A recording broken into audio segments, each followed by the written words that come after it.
Si os parece, vamos a comenzar esta segunda parte de la mañana.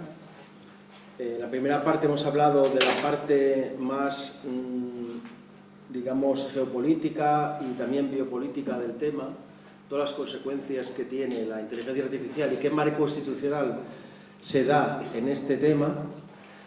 Y para esta segunda parte de la mañana, pues queríamos aterrizar también en las consecuencias en el empleo de la inteligencia artificial, sabiendo que ya hemos dicho que es cada vez un tema más dificultoso de analizar por los cambios que está habiendo, ¿no? Sin embargo, bueno, está habiendo desaparición y despidos de empleos tecnológicos también, incluso ahora mismo, pero bueno. Para ello hemos contado con la aportación de don Manuel Alfonseca. Agradecemos mucho su presencia porque no nos conocía de nada, entonces enseguida dijo que sí, ¿no? Y eso siempre de agradecer porque es una confianza previa que hay que valorar, ¿no? Don Manuel Alfonseca es doctor ingeniero en telecomunicaciones, también es escritor, ha escrito varios libros de literatura, ¿no? Y catedrático de la Universidad Autónoma, ¿no? Fue Premio Nacional del Fin de Carrera, licenciado en Informática y trabajó 22 años en IBM, entre el 72 y el 94, donde alcanzó el nivel de asesor técnico senior y participó en el diseño y la implementación de 10 productos internacionales. Ha sido profesor de las Universidades Complutense, Politécnica y Autónoma de Madrid, donde ha sido catedrático en la Autónoma, y fue director de la Escuela Politécnica Superior entre 2001 y 2004. Ha publicado unos 200 artículos técnicos en castellano y en inglés sobre teoría del lenguaje, simulación e inteligencia artificial, así como numerosos artículos de divulgación científica, como colaborador de La Vanguardia de Barcelona en su propio blog y en el blog de la Asociación Española, la Sociedad Española de Comunicación Científica. Nos ha insistido que diga que también fundamentalmente es miembro de la Sociedad de Científicos Católicos, en la cual está también don Nicolás, ¿no? Bueno, se conocen, ¿no? Sí, pero por supuesto. Sí. Y es autor, como decía, de más de 50 libros en los campos de la informática, divulgación científica y novela histórica. Bueno, de ciencia ficción y todo, ¿no? También ha escrito.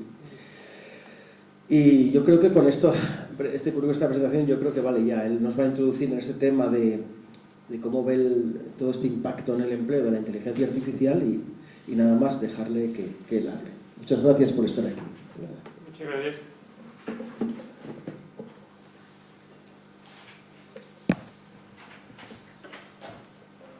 Bueno, voy a plantear esta presentación así. Primero una introducción, donde intentaré definir la inteligencia artificial. Yo siempre escribo inteligencia artificial entre comillas, porque de inteligencia no hay nada, pero bueno. Después hablaré de la situación actual de la inteligencia artificial. Una tercera parte, que es el meollo del asunto por el que se me ha invitado aquí, que es los efectos de los avances recientes sobre los trabajos y las profesiones. Y una parte final sobre perspectivas futuras. Lo primero, quiero distinguir lo que es información de lo que es inteligencia. Entonces, por ejemplo, la Biblioteca del Congreso de los Estados Unidos tiene una cantidad de información enorme. Tiene terabytes de información. 32 millones de libros, 20 terabytes aproximadamente. Y eso aparte de mapas, de otros muchos tipos de información. ¿Pero cuánta inteligencia tiene? Ninguna. Bueno, a menos que contemos a los vigilantes nocturnos que son inteligentes, pero bueno. Entonces, inteligencia e información no tienen nada que ver. La inteligencia necesita información, pero la información sola no da ninguna inteligencia. Los ordenadores actuales están todos basados en la arquitectura de von Neumann, o Neumann, o como se pronuncie según como era húngaro, pues.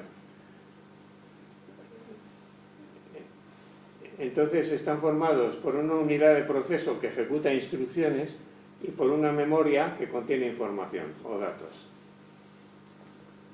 Bueno, ahí he representado la memoria por un disco duro.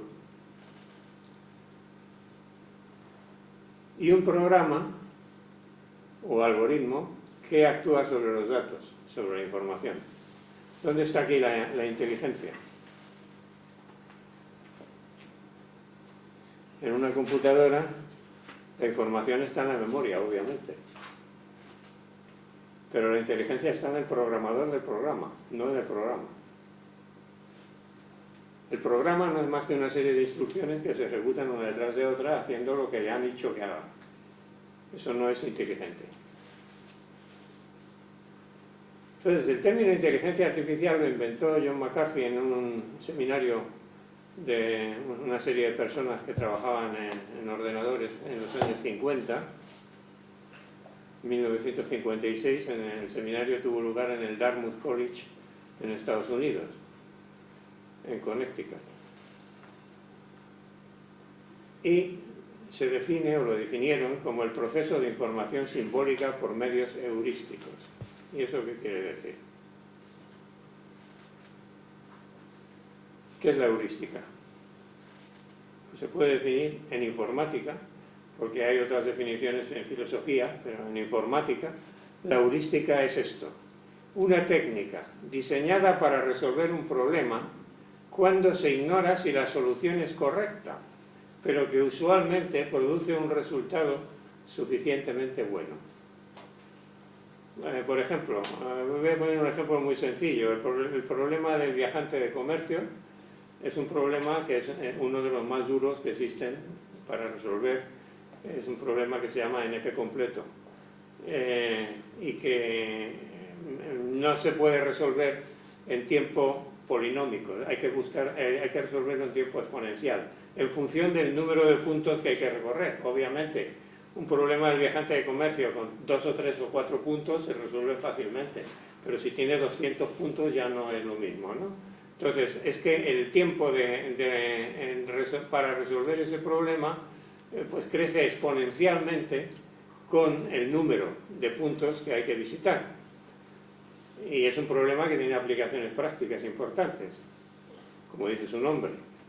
Entonces, allá por 1990, con una red neuronal inventaron una forma de resolver ese problema que te daba una solución suficientemente buena, pero que no necesariamente era la mejor. Entonces, era útil, porque algo suficientemente bueno, aunque no sea lo mejor, pues es útil. Pues entonces es un ejemplo típico. Todo lo que se está haciendo ahora con redes neuronales es cosas parecidas. Están tratando de encontrar soluciones que puedan ser útiles, a veces ni lo son, pero a veces lo son, y que, aunque no sea la solución mejor, la solución más correcta. Ahora que se está hablando mucho de modelos grandes de lenguaje, pues ya supongo que todos habremos experimentado con ellos, y muchas veces dan unas respuestas absurdas, lo que llaman, no sé por qué, alucinaciones, porque no hay nadie que alucine. Pero otras veces te pueden dar resultados correctos. Hay una pregunta que le hice yo una vez a uno de estos, al ChatGPT, cuando salió, nada más salir, y que sí, actualmente con todos los sistemas y modelos nuevos que ha habido, Gemini de Google, etc., ninguno ha sido capaz de resolverlo. Ese problema. Es un problema de descubrir una obra literaria de la que no sabemos ni el título ni el autor, pero sabemos más o menos el argumento. Eso no tienen ni idea, es imposible. Con los algoritmos que se están utilizando hoy, no hay manera de conseguir encontrar. Te dan soluciones. Y entonces, como este problema me lo propuso un amigo que había leído algo y no sabía quién era el autor ni la obra, yo no hago más que mandarle las soluciones que da en los sistemas estos y siempre me dice, no, ese no es. Los problemas de inteligencia artificial deben cumplir estas condiciones. Parte de la información debe ser simbólica.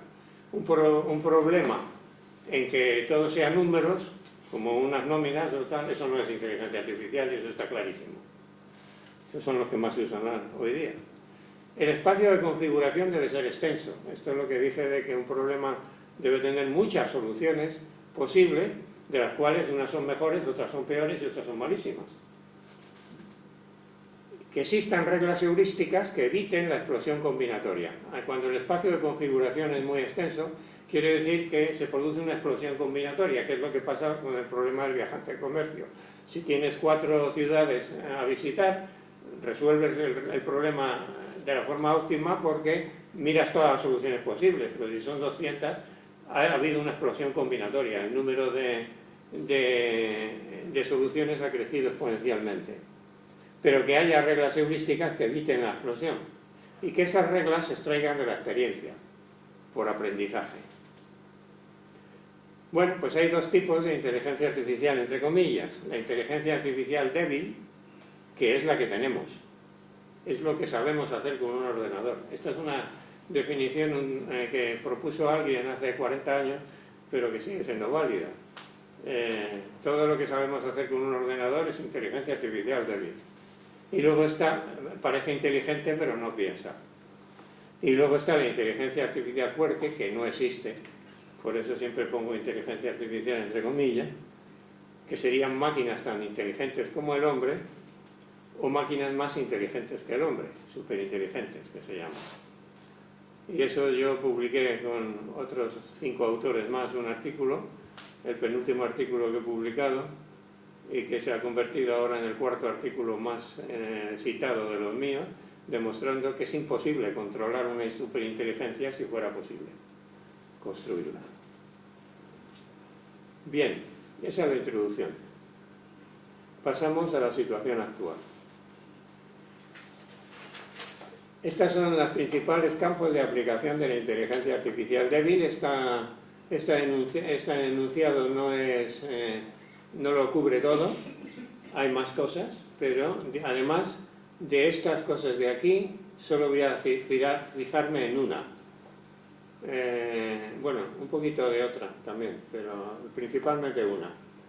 Los razonamientos lógicos y matemáticos se vienen haciendo desde hace 60, 70 años. Ahora parece que están avanzando un poco porque estos sistemas están consiguiendo resolver algunos problemas matemáticos que ya están resueltos. Todavía no ha resuelto ningún problema matemático que no esté resuelto, pero lo resuelven de manera... muchos matemáticos no saben hacerlo. Luego están los juegos inteligentes, ajedrez, el Go, etcétera, etcétera.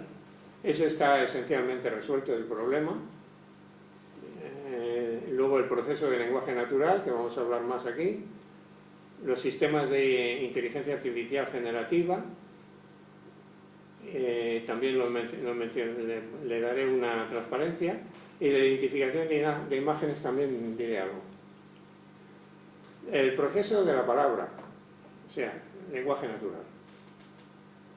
Pues hay varias formas de enfocarlo. Por generación de voz. Y eso ya sabemos que está resuelto el problema. Como cada vez que llamamos a una empresa siempre nos sale una generación de voz automatizada. Otra cosa es la comprensión de voz. Esto ha sido más difícil que la generación. La generación es relativamente fácil. Tienes una serie de términos grabados y los combinas. Pero la comprensión de voz, que comprender lo que dice el otro, pues todavía no está totalmente resuelto porque muchas veces hablamos por teléfono con una empresa, y nos preguntan algo, contestamos y nos dicen no le he comprendido, haga el favor de repetirlo. Pues es un problema de comprensión de voz. Y esto obviamente tendría efectos sobre el empleo, sobre todo en atención telefónica al cliente, que además esto ya se está viendo. Hay poquísima, es dificilísimo conseguir que en una empresa te pasen con una persona. Hay truquitos, ¿no? Decir tal cosa y entonces el programa te pasa. Pero hay que saber qué es lo que hay que decir. Pasamos a la cosa más importante que está discutiéndose ahora, que es la generación automática de textos en lenguaje natural. Esto se hace con grandes modelos de lenguaje. Por ejemplo, OpenAI fue el que empezó toda esta guerra con ChatGPT, luego ha pasado por GPT-4, GPT-5, etcétera, etcétera. Y contiene un algoritmo sencillo para generar la respuesta. El algoritmo no puede ser más sencillo. Es una red neuronal profunda que contiene muchísima información, como la biblioteca del Congreso de los Estados Unidos, pero no tiene ninguna inteligencia. Es una red neuronal con cientos de miles de millones de componentes. Ahora ya con un ordenador, como son tan rápidos, es relativamente fácil llegar y con las memorias rápidas que hay, es relativamente fácil llegar a semejante número de componentes. Luego salió Gemini de Google, Claude, Meta, AI, este es súper reciente. Meta AI antes tenía uno que se llamaba Llama, pero ahora lo ha sustituido por otro hace 2 o 3 semanas. Y luego los chinos, DeepSeek, Speaking Brain, etc. Hay muchas más. Estos sistemas de modelos grandes de lenguaje hay que entrenarlos. Es decir, hay que cargar la información dentro de la red neuronal. ¿Y qué usa como datos? Pues como los datos son de lenguaje natural, pues Internet está llena de datos en lenguaje natural. Entonces cogen los datos de Internet. Y con eso construyen 2 almacenes de datos. Una lista de palabras sin repetición. Número de palabras, pues no son tantas, aunque los datos pueden tener cientos de miles de millones de caracteres, el número de palabras distintas, pues son el número de palabras que hay, no más, no hay más. Pues entonces ya estamos hablando como mucho de 100.000, aunque incluso hay versiones en que hay quien dice que él puede arreglárselas con 500 palabras. Bueno, pues muy bien, pero en realidad hay más. Si vamos, por ejemplo, a otros lenguajes, por ejemplo en el chino, los caracteres chinos son más de 11.000. Lo que quiere decir que hay 11.000 palabras, porque una palabra formada por 2 caracteres combinados, pues en realidad son 2 palabras, visto desde fuera. Visto desde dentro, los chinos eso lo ven como una sola palabra, pero eso es mentalidad. Yo hablaba con japoneses que usan también la escritura china, y cuando yo le decía tal palabra, tal término, está formado por este más este, se quedaban atónitos y empezaban a hacer el dibujo del símbolo en el aire con el dedo, y después se volvían y me decían, tiene razón. O sea, lo veían como una palabra distinta, pero yo desde fuera lo veía como 2 palabras combinadas. Bueno, pues en la lista de palabras entonces es una cosa relativamente fácil de hacer y que no es demasiada información. Luego está la red neuronal, que contiene índices a la sucesión de palabras de los textos. Entonces un texto se convierte en números de palabras sobre la lista. La palabra número 15 seguida por la palabra número 5537, etcétera, etcétera, etcétera. Y eso está contenido en una red neuronal. Y luego hay un algoritmo de generación que es muy sencillo, que consiste en mirar cuál es la palabra que puede seguir a las que tenemos ya hasta ahora. Y esa palabra siguiente miramos en todas las que hay y nos sale. Pues sale que la palabra siguiente a todas las que tenemos es esta tantas veces, esta otra tantas veces, esta otra tantas veces. Y entonces aleatoriamente elegimos una en función del número de veces que están. Ese algoritmo yo lo reproduje con 18 instrucciones. O sea, es un algoritmo sencillo. Cualquiera que diga que este algoritmo es inteligente, pues vaya, qué nivel de inteligencia más bajo. Entonces, lo que acabo de decir, se convierten las palabras en índices a la lista, se busca esa lista de índices en los datos guardados en la red neuronal y se extrae la palabra que lo sigue. Si hay más de una, se elige aleatoriamente. ¿Qué problemas tienen los grandes modelos de lenguaje? Pues tienen problemas legales. Transgresión de derechos de autor. Han sacado toda la información que contienen de Internet. Ahí hay información con derechos de autor. Y entonces, si sacan algo... bueno, por ejemplo, típico caso. Una persona coge la primera página de un libro y le dice a un LLM: continúa este texto y hazme una novela.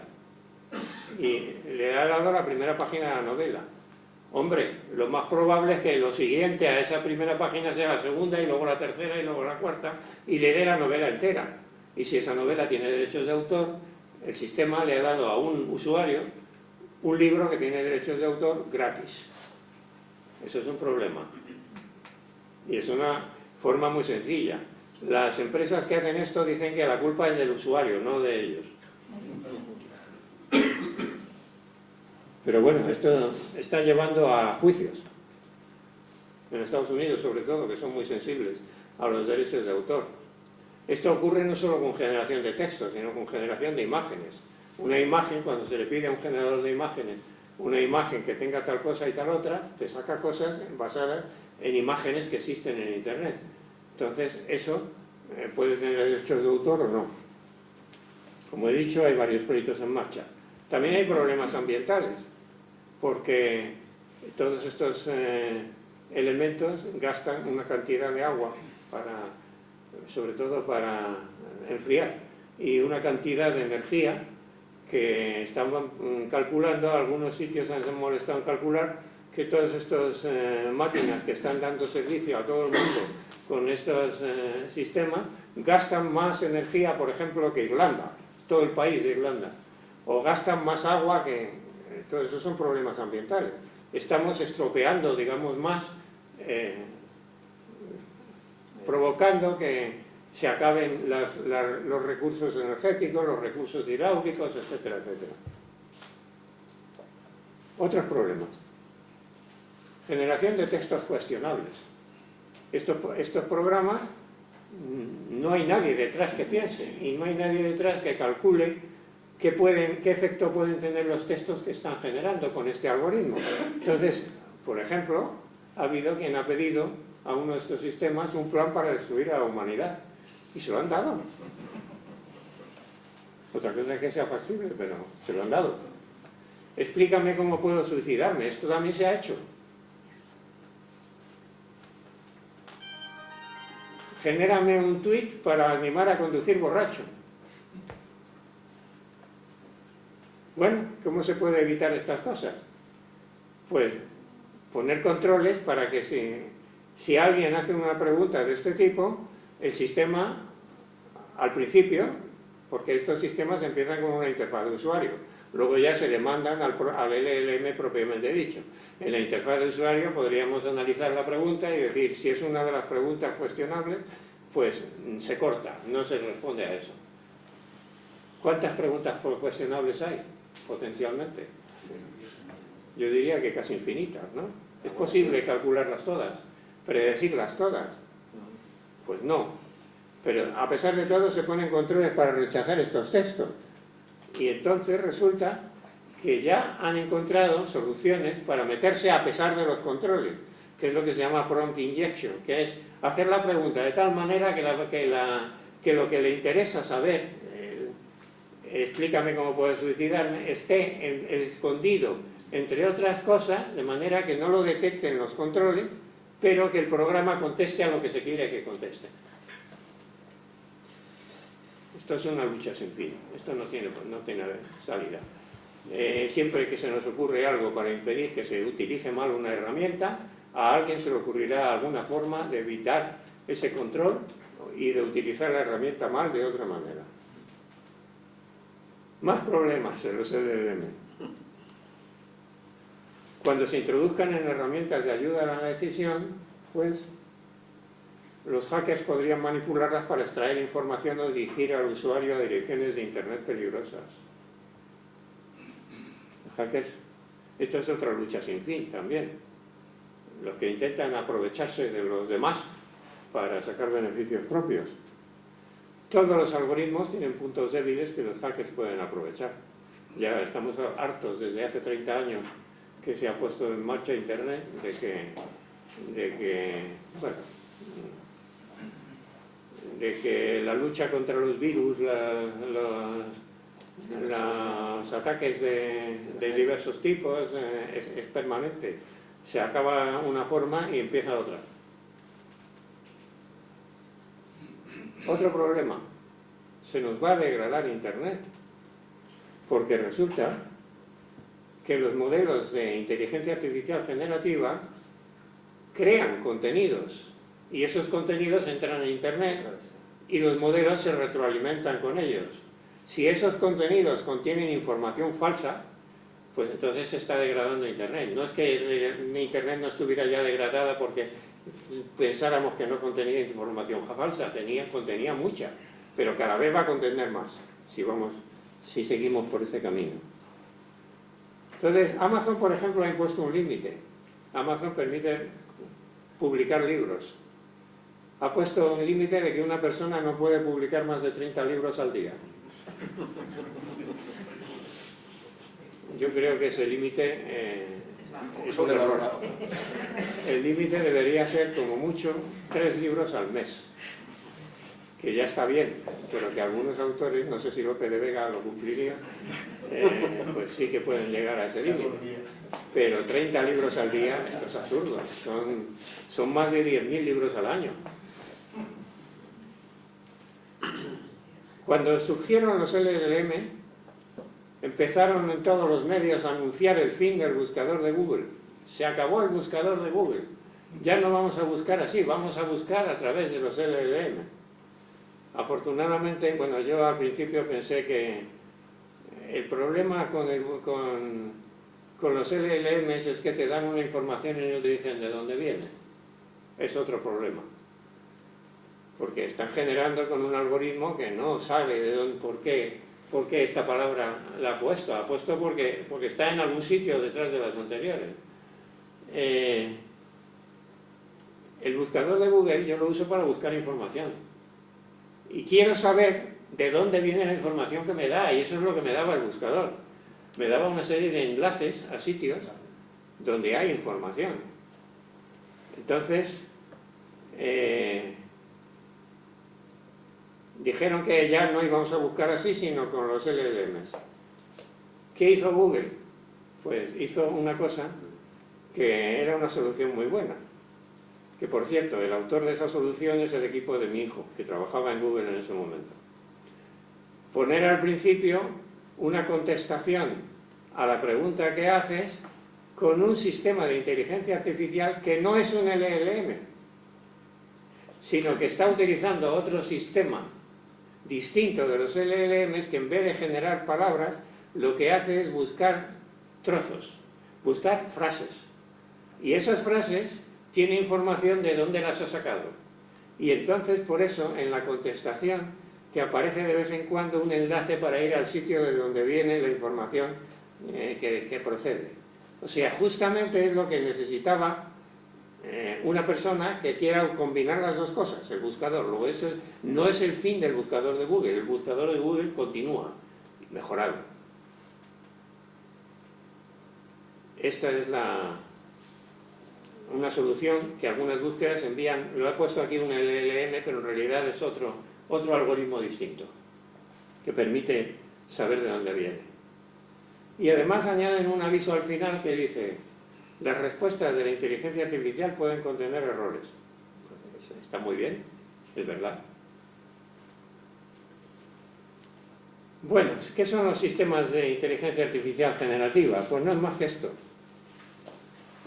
Aparentemente parece que es una cosa muy inteligente que te hace de todo. Lo que hay es una interfaz de usuario que, en función de la pregunta que hace el usuario, te la manda a una aplicación, a otra aplicación o a otra aplicación.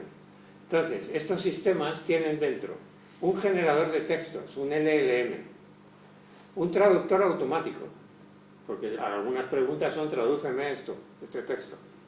Un generador de código para un informático que quiere hacer un programa. Quiero hacer un programa sobre tal cosa. Entonces, en realidad no es un LLM que actúa ahí, es un programa de generación de código. Y un generador de imágenes. Si le dices a la interfaz: quiero que me hagas una imagen sobre tal, lo que hace con esa pregunta es analizarla y decir esto al generador de imágenes. Entonces son varias aplicaciones independientes que el sistema envía una o envía otra en función de la pregunta. Y parece más inteligente, claro. Voy a hablar un poco de identificación de imágenes. Aquí hay varios campos: generación de imágenes, esto ya acabo de hablar ahora. Realidad virtual, esto es algo que llevamos 20 años intentando, las empresas están intentando meterse ahí y están encontrando fracaso tras fracaso. El primero fue Second Life. Me acuerdo que en mi escuela yo ya había dejado de ser director, era el director siguiente a mí, y compraron un terreno en Second Life para poner allí un anuncio de la escuela y demás. En 2 años se había desaparecido. Y montaron un macro número de reunión de empresas y tal y cual, y se presentaron 3 empresas al macro número, o sea que no funcionó. El segundo intento fue las gafas de Google, que también fue un fracaso, y el tercer intento es el de Meta, que hasta cambió de nombre a la empresa, que era Facebook, y ahora pasó a llamarse Meta porque decían que el metaverso era el futuro, y ahora mismo acaban de anunciar que han echado a la calle a todos los que estaban trabajando en el metaverso. Han abandonado el tema, por tercer fracaso. En robótica y fabricación estaba muy bien. Cada vez se hacen robots, ya hacen robots que bailan el tango y todo, y que no se caen. Y voy a hablar un poquito más de transporte automático, el vehículo sin conductor. Las aplicaciones militares pues ya también están muy de moda, pero tampoco voy a hablar de eso. Vehículos sin conductor. En los años 80 empezó la investigación de esto en la Universidad Carnegie Mellon, en Estados Unidos, y consiguieron un vehículo que era capaz de ir sin conductor a 10 km por hora por el campus. En el campus no había mucho movimiento, claro. Curiosamente, ahora mismo la Universidad Autónoma de Madrid ha puesto en su campus un autobús sin conductor para que la gente pueda ir de un extremo a otro de la universidad, y no creo que vaya mucho más de 10 km por hora, con lo cual 40 años después estamos más o menos donde estábamos entonces, pero bueno, esto es solo un ejemplo. En los años 90 prácticamente se puede decir que la cuestión del vehículo sin conductor quedó resuelta. La Universidad de Múnich organizó un viaje de Múnich a Copenhague y a Múnich y de vuelta a 175 km por hora por autopistas alemanas, y el 95% del viaje se hizo con conducción automática. Quiere decir que había una persona detrás del volante, pero no tuvo que conducir más que el 5% del tiempo. Eso para mí ya es haber resuelto el problema de la conducción automática. Aunque hay distintos niveles de automatización. El nivel 0 es lo que hemos hecho todos siempre: ninguna automatización, control humano, eso sí, con avisos. Los avisos pueden ser automáticos. El nivel 1 es el driver assistance y es control compartido, y se llama también tener las manos siempre en el volante. El conductor está conduciendo continuamente, pero con una ayuda mucho mayor. El nivel 2 es parcialmente automatizado. Control automático con supervisión humana. Hands off, sin manos. Ya no tiene que estar el conductor sujeto al volante, sino que está simplemente supervisando. El coche va solo, y solo en caso de necesidad el conductor echa mano al volante. El nivel 3 es conducción automática. Control automático con avisos, y le llaman eyes off. Se puede hasta la persona que va con el coche automático puede retirar la mirada de mirar hacia adelante y ocuparse exclusivamente de ocuparse en otras cosas. Solo en caso de que haya un aviso, entonces tendrá que mirar y tomar alguna medida. El nivel 4 es alta automatización. Control automático en zonas preestablecidas, en zonas donde se puede conducir automáticamente, en otras no, pero totalmente automático, y ahí se llama mind off. No tienes ni que pensar en el asunto. La persona que va dentro del coche puede olvidarse de la conducción. Y el 5, full automation, control automático total. ¿Cómo estamos? El viaje que hicieron hace 30 años de Múnich a Copenhague y a Múnich era en el nivel 2. Ahora hay muchos coches que ya están en el nivel 3 y en el nivel 4. Ahora, esto tiene problemas. Problemas legales, como con los LLMs. Ha habido accidentes. ¿Quién tiene la culpa cuando ha habido accidentes? Ha habido una muerte. Una señora que llevaba una bicicleta cruzó una autopista cuando venía un coche automático de nivel 3. El coche no identificó correctamente a la señora porque la bicicleta le desconcertó y la atropelló. En el último momento intentó frenar, pero era demasiado tarde. La atropelló y la mató. Bueno, pues esto ha ido a juicio. Y el conductor de apoyo, que tenía que estar controlando que no ocurrieran estas cosas, le juzgaron por homicidio por imprudencia y le condenaron a 3 años, pero en libertad condicional. O sea, echaron la culpa al conductor de apoyo. Y recuerden que el nivel 3 es eyes off, no tenía que estar mirando. Le acusaron porque una cámara de vídeo que le estaba grabando en el coche vio que en el momento del accidente estaba leyendo. Era una chica joven. Bueno, pues la cuestión está en que las empresas están intentando siempre eliminar su responsabilidad en estas cosas. Al final el conductor de apoyo es el que se lo carga. No tiene ninguna culpa el algoritmo, que se equivocó y no interpretó bien algo. No tiene ninguna culpa la empresa que ha puesto ese coche en funcionamiento. Y ahora la pregunta es, en los coches de nivel 5, ¿quién sería responsable de los accidentes? Ahí no hay ni siquiera conductor de apoyo.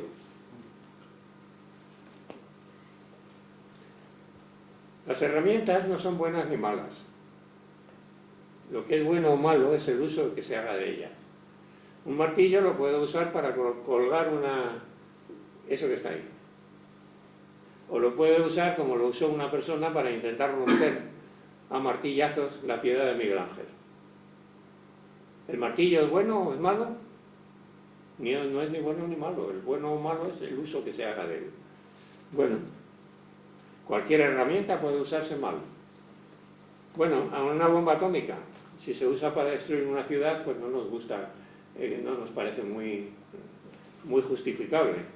Si se usa para desviar un asteroide que está a punto de estrellarse con la Tierra, pues nos parece muy justificable. La herramienta en sí, la bomba atómica, no es ni buena ni mala. Es bueno o malo el uso que se haga de ella. Y es preciso prever y procurar evitar los malos usos. El tomador de decisiones tiene una responsabilidad muy importante. Por ejemplo, coche automático. Nos encontramos en una situación en que un coche no tiene más remedio que atropellar a una persona o a otra. ¿A quién atropella? ¿Cómo se resuelve esto? Por imitación de conceptos éticos de la mayoría. O, por ejemplo, si va a ayudar a contratar a una persona, a conceder un crédito, a otorgar libertad condicional a un preso, ¿quién tiene la responsabilidad? Siempre es el ser humano, no la máquina. Un ser humano no debe delegar su responsabilidad si no sabe explicarla. Pasamos a un resumen de efectos sobre los trabajos y profesiones que puede tener todo esto. Hay que desconfiar de las previsiones. En 2012-2014 hicieron unas previsiones para 2025. Como ya ha pasado el 2025, podemos comprobar si las previsiones afectaron o no. Y fueron a 10 a 12 años. Nos quitarán el trabajo los robots. A eso no hemos llegado todavía, ¿no? Por lo menos los que estamos aquí seguramente no. Trasplante de cerebros a los robots.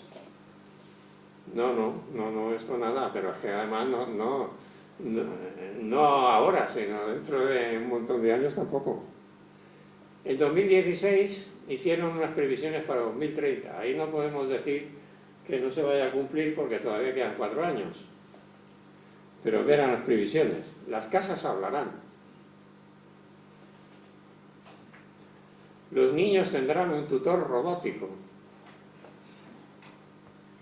Los defraudadores no tendrán escapatoria. Me temo que sí que la tendrán.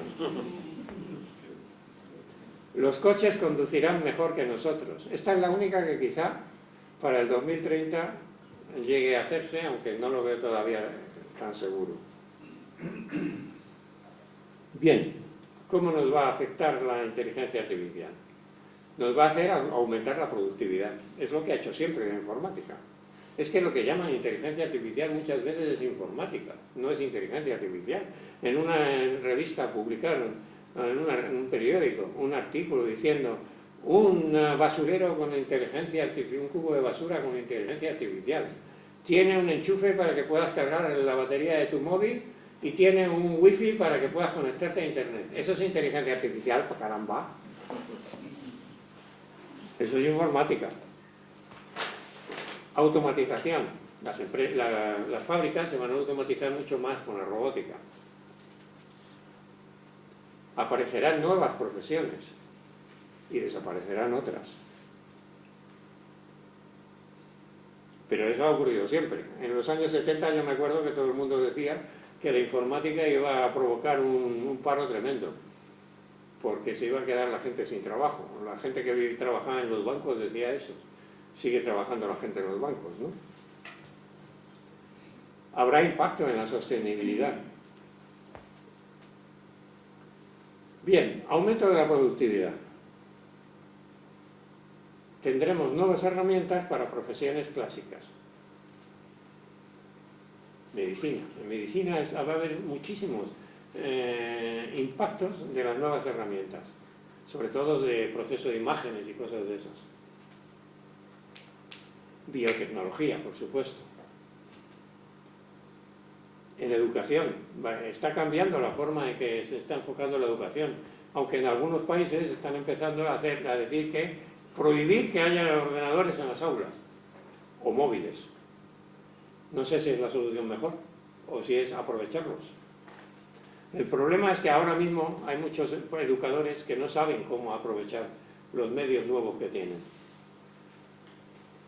Programación de ordenadores. Gran parte de la programación se va a hacer automática y va a ser muy buena. Ahora, no va a ser perfecta, hay que revisarla y comprobar que cada programa que pedimos que nos hagan está bien. Ahora, lo que va a aumentar es la productividad de los programadores que hagan uso de estas herramientas. La traducción. La traducción ya ha hecho ese efecto. Hace 10 años el traductor de Google era muy malo. Ahora mismo el traductor de Google es muy bueno. Pero a pesar de todo, toda traducción tiene siempre algún error. Y hay que revisarla. Yo la reviso 2 veces. Pero permite aumentar la productividad. Yo he traducido al inglés 35 de mis libros. Y los he publicado en Amazon. ¿Cómo los he traducido al inglés? Pues hace 20 años, que también estaba traduciendo libros, me costaba aproximadamente de 1 a 2 meses traducir un libro. Ahora me cuesta de 4 a 6 días. ¿Qué ha aumentado? La productividad. ¿Qué ocurre? Que es que tardan mucho menos porque no tienes que escribir todas y cada una de las palabras. Tienes que corregir un texto ya escrito. Y eso me recuerda que hace unos días en LinkedIn una traductora se quejó de que antes le pagaban 8 céntimos por palabra y ahora le pagaban 2. Y que además, antes ella hacía la traducción y ahora le daban una traducción automática para que la corrigiera. Pues yo entiendo que corregir un texto ya escrito es mucho menos trabajo que escribirlo entero. Y por tanto, esa reducción de 8 céntimos por palabra a 2 está justificada. Claro, la persona afectada le parece que no está justificado, pero es que tiene ahora unos medios que antes no tenía y puede hacer cosas en 4 días que antes necesitaba un mes. Entonces no es lógico que pida que le paguen lo mismo por una cosa que ha tardado 4 días que por una que tarda un mes. Esto me recuerda que cuando empezaron a salir los libros electrónicos, los libros EPUB y los de Amazon, Los editores españoles hicieron una reunión que el director de... Yo era entonces asesor de ediciones UAM de la Universidad Autónoma de Madrid, y el director nos contó que en la reunión de los directores de editoriales españolas habían tomado la decisión de que el precio de un libro electrónico debía ser el mismo que el de un libro en papel. Eso es una burrada. El libro electrónico cuesta muchísimo menos de hacer que un libro en papel. Y los gastos de un libro en papel se dividen en gastos fijos y gastos en proporción al número de páginas, etc. Los de los libros electrónicos no tienen los gastos en proporción al número de páginas. Lo único que tienen que hacer es sacar copias de un archivo. Y es absurdo que digan que el precio... Yo considero que un libro no tiene sentido comprarlo si el precio del libro electrónico... Yo ya no compro libros en papel, solo compro libros electrónicos. Si el precio del libro electrónico es mayor que la mitad del precio del libro en papel. Si es mayor, considero que es un abuso. Sigo. Nuevas profesiones. Pues automatización. Si estamos automatizando todo, habrá nuevas profesiones para llevar el control de la automatización. La Internet of Things industrial. La Internet of Things la presentaron hace 10 años como una cosa que iba a revolucionar las casas. Yo creo, ahora están diciendo que el 60% de las casas españolas tienen ya IoT. Eso es mentira. ¿Qué es lo que pasa?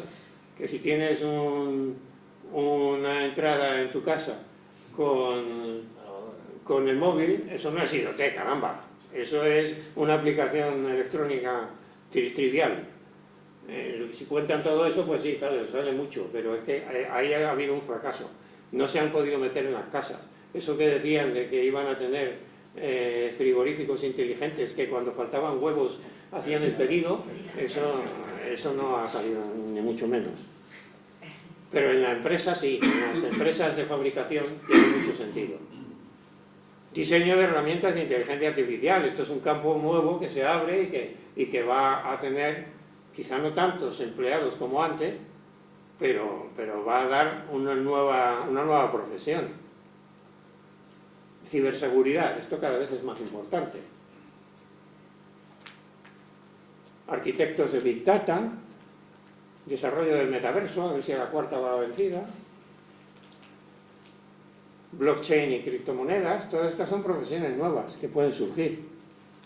Experto en ética profesional, esto es muy importante porque todas estas herramientas se pueden usar mal, pero en cambio otras van a quedar obsoletas. Las nuevas las he puesto en una transparencia, las obsoletas son varias. Profesiones administrativas, pues aquí, operador de centralita telefónica, esto se está acabando. Cajero bancario, los cajeros ahora son todos automáticos o por internet, aunque esto es ya más antiguo. Agencias de viajes, ahora ya todo el mundo coge los viajes por internet. Bibliotecario, recepcionista, profesiones industriales, operario de línea de montaje, operador de maquinaria, empaquetador, ahora los empaquetamientos se hacen automáticos. Transportista de materiales interno, profesiones de análisis y proceso básico, contables, analistas financieros, correctores de pruebas, profesiones rutinarias, taxista, si hay coches automáticos, pues los taxistas, cajero de supermercado, cada vez más están empezando a poner, por ejemplo, RFID en todos los productos para que al pasar por el cajero pues te los cobre automáticamente. Repartidor de prensa, cada vez se compran menos periódicos. Archivero, los intermediarios. Corredor de bolsa, antes la gente que quería trabajar en bolsa pues se buscaba un corredor, ahora lo hacen todos directamente. Agente inmobiliario, vendedor de seguros. Bueno, esta es una lista de profesiones que se pueden quedar obsoletas. El problema es ¿con qué rapidez va a ocurrir esto? ¿Y a quién va a afectar? Por ejemplo, a los jóvenes. Va a aumentar el paro juvenil, seguramente. Quedan 10 minutos, ¿no? Sí, 10 minutos quedan. Es necesario que la educación sea enfoque hacia aquí, hacia lo que hace falta que aprendan los jóvenes. Y el problema es si las profesiones se van volviendo obsoletas más deprisa que la nueva creación de profesiones. Entonces, ante esto, hay dos formas de verlo, una pesimista y una optimista. Lo curioso es que se llama optimista la que quizás sea pesimista, según otro punto de vista, pero en fin. Las profesiones 100% digitales van a disminuir enormemente el número de empleados, porque gran parte de ese trabajo lo van a hacer las máquinas. Cuando hay trabajos manuales, la cosa va a ser mucho más lenta, porque la robótica va más despacio que la informática. Se nos puede paralizar la economía si desaparecen montones de trabajos y todavía no se han creado otros nuevos. Pues ahí está la parte que dicen optimista. Resulta que estamos avanzando y se hacen descubrimientos nuevos en el campo de la inteligencia artificial, entre comillas, pero ¿se han fijado que últimamente las empresas que más despiden empleados son las grandes tecnológicas? ¿Y eso qué quiere decir? Pues que ahora un programa, mi hijo me ha dado información de que en su empresa, un programa que han hecho ahora 100 personas, hace 5 años necesitaban 10.000 programando. Ahora la productividad de los programadores ha crecido tanto que con 100 personas basta para lo que antes necesitaban 10.000. Pero entonces eso afecta sobre todo a los programadores, a las empresas tecnológicas. Si las empresas tecnológicas empiezan a eliminar sus empleados, eso puede significar, y este es el punto de vista optimista respecto a los trabajos, que van a dejar de avanzar.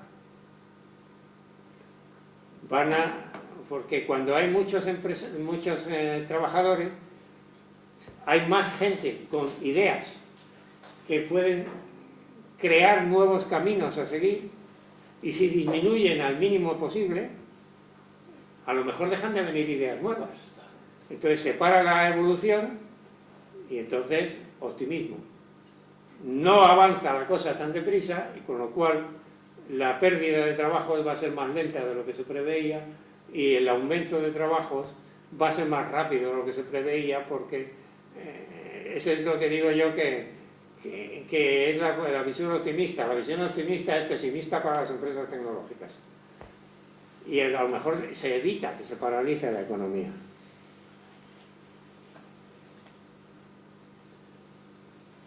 ¿Qué impacto tiene esto en la sostenibilidad? Que la inteligencia artificial consume mucha electricidad, mucha agua. ¿Se podría usar la inteligencia artificial para ayudar en esto? Pues hay algunos intentos. Están diciendo que algunos chips ahora están haciendo para inteligencia artificial que consumen menos electricidad. En fin, los chinos sobre todo están muy avanzados en este asunto. Pero ya estamos llegando tarde, porque está subiendo mucho más deprisa el consumo de electricidad y de agua en la inteligencia artificial de lo que debería admitirse, tal como estamos en la situación actual de nuestra sociedad mundial. Y paso al último punto. ¿Vamos a tener máquinas inteligentes, más inteligentes que el hombre? Turing, en 1950, dijo esto: si una máquina fuese capaz de engañar a los seres humanos haciéndose pasar por humana, con la misma facilidad con que un ser humano puede engañar a otro, más de un 30%, habría que considerarla inteligente. Un ser humano engaña normalmente a más del 30% de las personas a las que les dice algo. Pues si la máquina consigue pasar de eso, pues habría que considerarla inteligente. Pero esa prueba de Turing fue criticada por Searle, un filósofo estadounidense, con el experimento de la habitación china.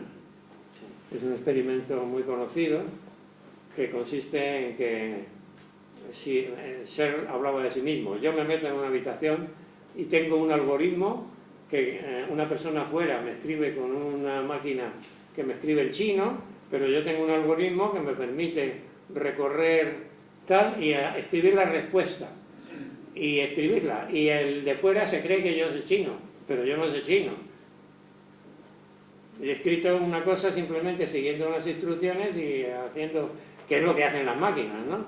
Y entonces, la diferencia fundamental entre una máquina y un ser humano, dice Searle, es que yo sé que no sé chino, la máquina no lo sabe, la conciencia.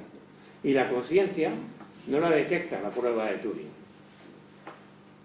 ¿Demuestra algo la prueba de Turing? Pues el editor de la revista IEEE Spectrum, que es una revista muy importante de divulgación de alto nivel, Evan Ackerman, comentando esto, dijo lo siguiente: la prueba de Turing no demuestra que un programa sea capaz de pensar, indica si puede engañar a un ser humano, y los seres humanos somos realmente tontos.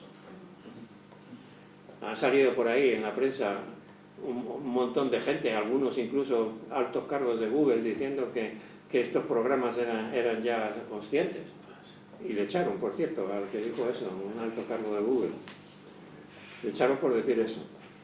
La inteligencia artificial general sería una inteligencia artificial que no sea como la actual, que hace las cosas mucho mejor que el hombre, pero en un campo concreto. O generar un texto, o hacer un dibujo, o robótica, o jugar al ajedrez. Pero solo una cosa: la inteligencia artificial general haría lo mismo en todo. En un estudio realizado por las universidades de Yale y Oxford, en 2017, con 352 expertos en inteligencia artificial, les preguntó: ¿para cuándo vamos a tener la inteligencia artificial general? Y lo que contestaron, la media era en 2140. Eso fue en 2017. Ahora, en 2025, todas las predicciones dicen el 40% que antes de 2030 o 2035 y el 75% que antes de 2040. ¿Es de fiar? Pues lo dudo. El mito del hombre artificial, hombre, es muy antiguo, ¿no? El hombre igualado, superado por la máquina, pues está en la ciencia ficción desde hace mucho tiempo. Superado, superinteligencia. ¿Es posible? Pues es una cuestión que no es científica, es filosófica. Y depende de qué filosofía tengas, qué respuesta des. Y las 4 filosofías principales son el monismo reduccionista, es decir, todo lo que somos nosotros no somos más que máquinas biológicas y está todo explicado por la mecánica cuántica a nivel cómo funcionan nuestros átomos y nuestras partículas elementales, o incluso si subimos un poco más nuestras neuronas, y entonces sería posible en un plazo no muy largo, si tuvieran razón. Luego está el monismo emergentista, que dice que hay cosas que van top-down y no bottom-up, o sea, de arriba abajo y no de abajo arriba, y que en nuestro cerebro pues hay cosas que son emergentes y que no se pueden explicar con el funcionamiento de las neuronas o de las partículas elementales. Entonces, sería posible la inteligencia artificial fuerte en un plazo muy largo. Lo que pasa es que casi todos los periodistas ahora mismo y los políticos son monistas reduccionistas, por eso todos creen que va a ser posible en un plazo no muy largo. Luego está el dualismo neurofisiológico, que es el que sostiene que, que tenemos dos cosas. Tenemos el dualismo, pero neurofisiológico. Tenemos cuerpo y alma, tenemos materia y espíritu. Entonces, si eso es verdad, probablemente la inteligencia artificial fuerte será imposible. O quizá no, pero habría que esperar muchísimo tiempo y habría que descubrir cosas que ahora no tenemos ni idea de cuáles son. Y luego está el dualismo cartesiano, que no está de moda, en que el alma y el cuerpo son separables y que también daría lugar a que la inteligencia artificial fuerte fuera imposible. Cada uno tiene que colocarse en una postura filosófica y entonces automáticamente tiene la contestación. ¿Es posible la inteligencia artificial fuerte? Si no somos más que materia, pues sí, es posible, y cerca. Si somos algo más que materia, pero no sabemos entender muy bien cómo, pues entonces es posible, pero muy lejos. Si somos materia y algo más, materia y espíritu, entonces probablemente es imposible. Muchas gracias. Muy bien.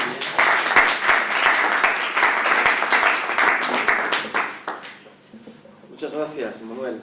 Ahora abriríamos un turno de preguntas, de dudas, de alguna aclaración. Sí, Carlos. Por empezar por lo último, don Manuel, ¿no hay más posturas filosóficas respecto a este asunto? Que yo sepa, no. ¿El cristianismo es dualista o no ¿Qué? es monista? ¿El cristianismo qué es? ¿Cómo lo encajaría?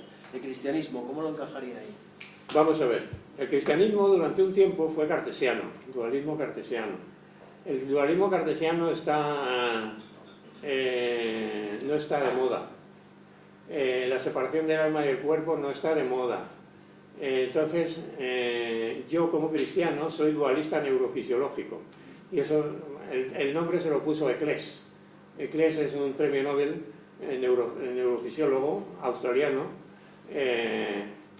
que trabajó sobre todo a partir de la mitad del siglo XX. Según el alma y el cuerpo son distintos, pero no son separables. Y un partidario muy importante de este dualismo neurofisiológico, que es el que me da a mí el espaldarazo para que yo también lo sea, se llamaba Joseph Ratzinger, donde en su libro Introducción al Cristianismo dice cosas como esta: la idea del alma separada del cuerpo deberíamos eliminarla. ¿Qué ocurre aquí? ¿Cómo se interpreta entonces la muerte y la otra vida? Pues eso es un capítulo importante de este libro de Joseph Ratzinger, que yo creo que apoyarme en Joseph Ratzinger me da bastante apoyo. Entonces, mi idea es que esto tiene una serie de consecuencias. Esta es otra presentación mía, pero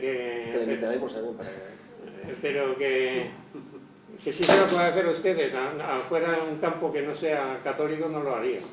Pero mi punto de vista es que no existen lo que llamaban el seno de Abraham. Es decir, que no, los muertos antes de la resurrección de Cristo, o de la muerte de Cristo más bien, no se quedaron esperando. Y los que viven después tampoco.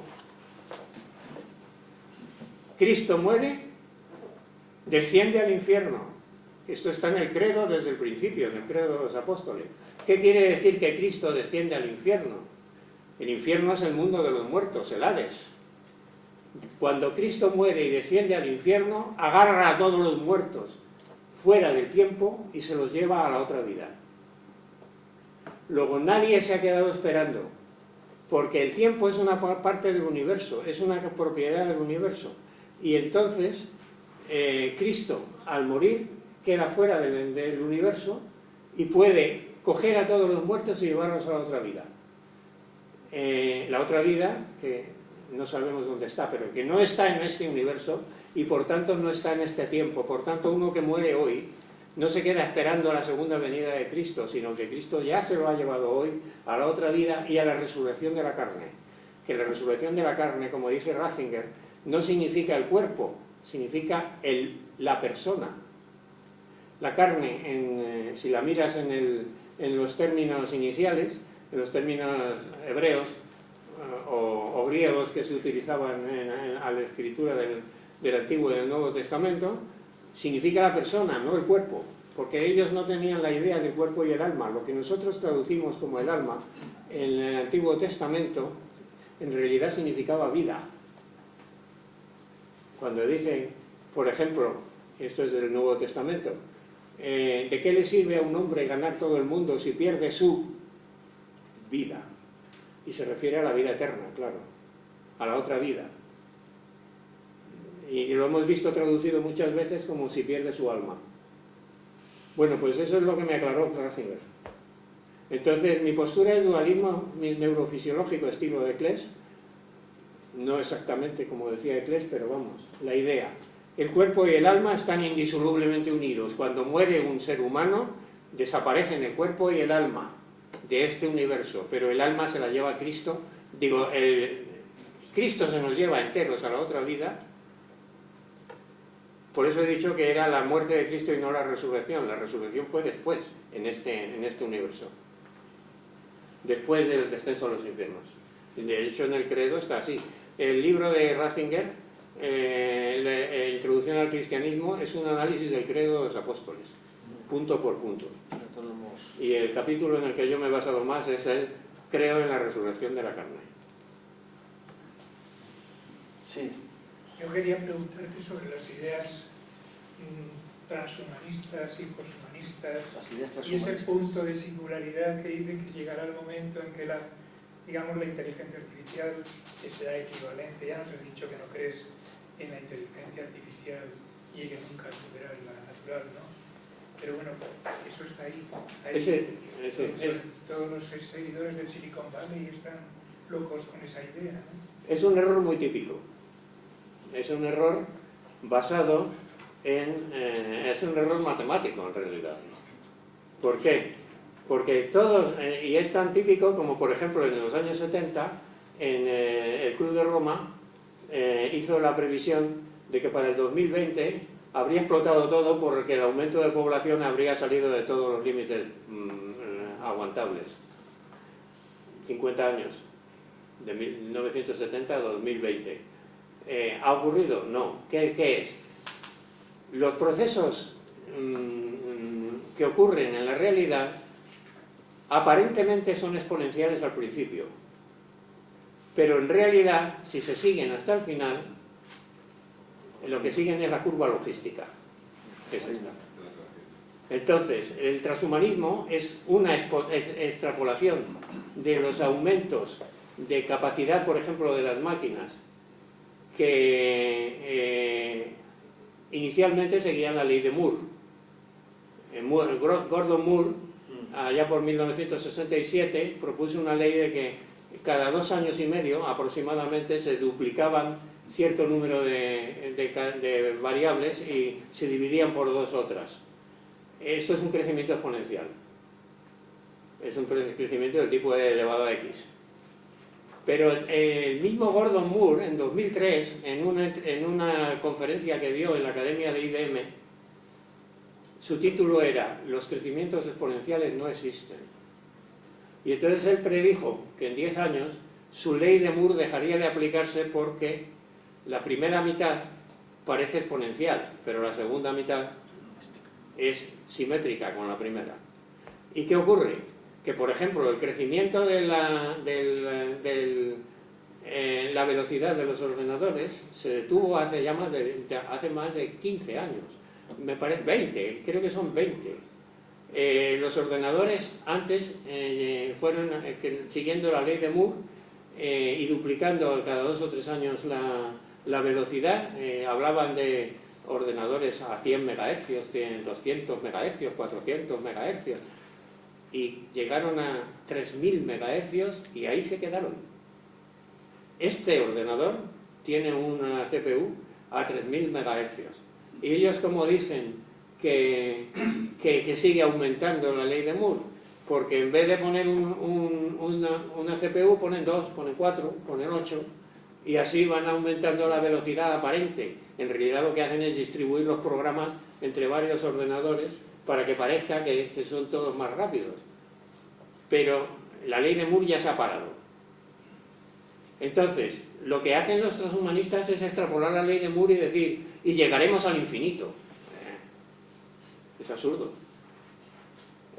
los transhumanistas se van a pegar un golpe pero tremendo, empezando por Ray Kurzweil, que empezó diciendo en 1989 que la inteligencia artificial fuerte la tendríamos en el 2000, en el 1999 dijo que en el 2010, sí. En el 2008 dijo que en el 2040, y otra cosa que anda buscando, que es la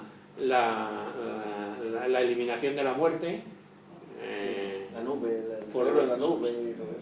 Sí, o eso, o con un nuevo sistema inmune que a base de nanorobots. Y él dice que quiere que sea para 2035 porque, hombre, yo no voy a durar mucho más, dice. Él nació el mismo año que yo, o sea que yo estoy con él. Sí, eso lo ha dicho, ¿eh? Y también ha dicho cosas como, he acertado el 80% de mis predicciones. Por ejemplo, en el 2000 predijo que para el 2010 tendríamos ordenadores integrados en la ropa. Y en el 2010 dijo, he acertado, llevamos el móvil en el bolsillo.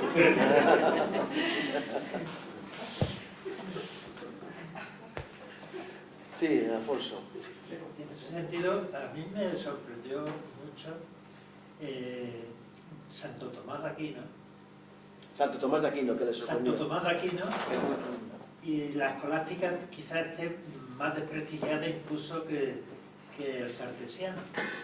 Pero introdujo en el tema este de distinguir la inteligencia de la conciencia, y él planteaba si era posible la creación de criaturas tan perfectas o superiores a la de la persona humana. Y él no planteaba ni el crecimiento de Moore, ni el crecimiento infinito, ni tampoco el de saturación, sino el asintótico.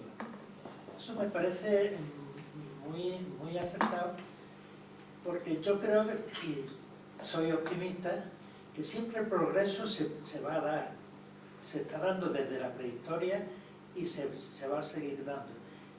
Pero nunca se va a llegar, es decir, el acercamiento a la perfección de una persona en las máquinas puede ser asintótico, que significa que se va a acercar pero nunca va a llegar igual. Ya. Bueno, yo no excluyo ni siquiera que puedan hacerse máquinas más inteligentes que el hombre. ¿No? De hecho, en mis novelas de ciencia ficción lo utilizo eso, por lo menos tan inteligentes como el hombre. Eso lo utilizo en 3 novelas, así que no lo excluyo. Y entonces, claro, ¿qué es lo que pasa con respecto del cristianismo? Pues yo tengo una solución a eso. ¿Y por qué? Si Dios, digamos, como el léxico que se ha utilizado siempre, infunde el alma cuando se crea un ser humano por medios biológicos, ¿por qué no va a infundir un alma cuando se cree un ser inteligente y consciente por medios artificiales? Por eso he puesto ahí o no. Eso es lo que significa el o no. Lo de Descartes, sí, por supuesto, la idea del alma y el cuerpo separados es anterior a Descartes. De hecho, es griego, es la filosofía griega. Y lo que dice Ratzinger precisamente es la filosofía griega unida con la historiografía y con la religiosidad cristiana dieron muy buen resultado durante una serie de tiempos. Pero quizá ha llegado el momento de abandonar ciertas cosas de la filosofía griega y enfocarlas más desde el punto de vista meramente cristiano. Una de las que habla es de esa, de la separación del alma del cuerpo. Y la idea muy fundamental que usted ha puesto ahí en la crítica a la prueba de Turing, el tema de la conciencia. Ese está ni remotamente cercano al planteamiento de que las máquinas puedan ser conscientes. Santo Tomás define la conciencia de una manera muy curiosa como la inteligencia que se percibe a sí misma. Sí, exacto. Bueno, más que conciencia, eso es la autoconciencia que se llama hoy. Sí, y esa capacidad de percibirse a sí mismo no se ativa en las máquinas tal como se están haciendo ahora. No, claro. Y los monistas reduccionistas se agarran a eso precisamente para poner el grito en el cielo y lanzar todas las campanas al vuelo cada vez que se descubre, por ejemplo, que un animal se reconoce a sí mismo en un espejo y cosas así, que hay bastantes animales que lo hacen. El elefante, por ejemplo, y algunas aves, los cuervos, los córvidos, las aves más inteligentes. Pero las aves más inteligentes tienen un cerebro diminuto. Es curioso. Sí, José Luis. Con respecto al transhumanismo, además, el suelo sobre el que crece ya estaba preparado, ya estaba superado. Porque hay una crisis en la conciencia de la autopercepción humana y una especie de renuncia a su papel de, por decirlo así, dueño del mundo, no me gusta hablar así, pero ha sido el papel tradicional, que podemos ver perfectamente en la aparición, esto en la filosofía del derecho está muy claro, en la aparición de entidades suprahumanas, por decirlo así, e infrahumanas. Se concede, por ejemplo, personalidad jurídica a los animales, suprahumano. Se concede también personalidad, subjetividad jurídica a los paisajes o a la madre tierra. Los paisajes, bueno, es una denominación más general, pero la madre tierra, en el fondo, es la proyección de un imaginario estrictamente indigenista, convirtiéndolo en universal. Esto, en el fondo, lo que deja claro es que antes incluso de que apareciera la supuesta inteligencia artificial para hablar del transhumanismo, el transhumanismo ya estaba planteado, porque han quebrado muchas cosas. Por ejemplo, desde el punto de vista jurídico, se ha quebrado la idea de que en torno a la persona se anudan una serie de deberes y de derechos. Al haber desaparecido la categoría de los deberes, ya nos podemos plantear sujetos suprahumanos como los paisajes o la madre tierra, o sujetos infrahumanos como los animales, que tengan derechos sin tener obligaciones, ya que no son capaces de cumplirlas, ni tampoco se puede explicitarlas. Como se suele decir, los grandes simios no pasan de la inteligencia de un niño de 3 años. Es decir, que la cosa, por decirlo así, se había descompuesto mucho antes de que llegara la inteligencia artificial y tenía que ver con esa crisis de la autorrepresentación y, en el fondo, de la conciencia que se produce en la mente humana, pues más o menos a mitades del siglo XX. O sea que está, por resumir, estaba lloviendo sobre todo. Sí, bueno, la madre tierra, por ejemplo, es tan antigua como la filosofía griega. Es uno de los 2 dioses fundamentales de todo, Gea y Urano. Eso es, en cierto modo, también se dice que es una vuelta al paganismo, lo que estamos viviendo en esta época. Lo de los animales es más raro, eso sí, no, dar personalidad jurídica a los animales es la primera vez que se hace, pero es que hay algunos humanos que llegan al extremo de sostener que es mejor para la Tierra que los humanos desaparezcamos. Yo a eso los llamo traidores a la especie humana.